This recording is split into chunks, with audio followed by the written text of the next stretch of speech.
माय माऊली नमस्कार. त्रिवेणी सुगरण जागरमध्ये माईच्या किचनमध्ये आज तुम्हाला मारवाडी पदार्थ म्हणजेच कैरीची लोणची. सध्या बाजारात कैऱ्या खूप येत आहेत. चला तर आपण बघूया कैरीची लोणची. सर्वप्रथम पाणी गरम करणे.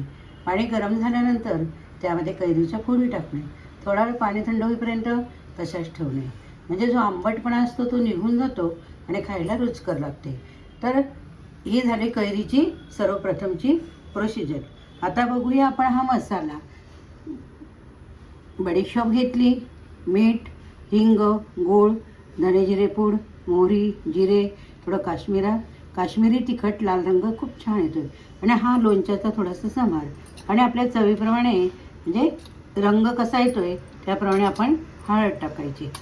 हे झाले साहित्य. त्यामध्ये आपण हे कालंजी म्हणतात हे पण आपण टाकायचं आहे. तर आता बघूया पुढील प्रोसिजर. आता आपण गॅस चालू केला आहे, कढई ठेवली, त्यामध्ये तेल टाकले.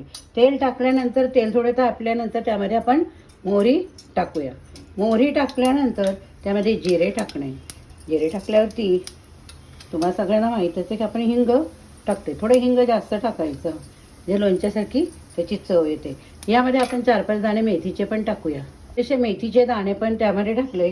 आणि आपण हा जो मसाला तयार केलेला सर्व तुम्हाला दाखवलं होतं तो सर्व त्याच्यात टाकणे आणि गॅस बंद करणे.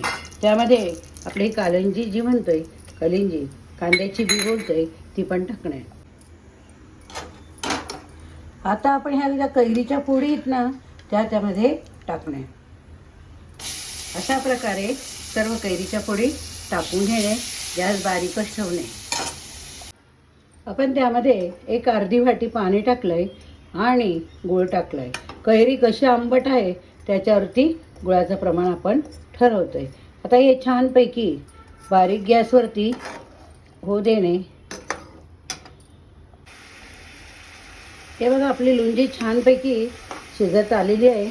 थोडं तेल वरती आलं की आपण गॅस बंद करूया, म्हणजे आपली लोणची तयार झाली. ही लोणची आपण डाळ भात सोबत खाल्ली तरी चालते, चपाती बरोबर, ब्रेड बरोबर खाऊ शकता. आता बघा छानपैकी तेल सुटले, गूळ पण पगळलाय आणि आपली लोणची तयार झालेली. ही लोणची तुम्ही सुद्धा करून बघा. तुम्हाला जर आवडली रेसिपी नक्की प्रतिक्रियेत व्हिडिओमध्ये द्यायला विसरू नका. तुमच्या प्रतिक्रियेमुळे आमचा उत्साह वाटतोय.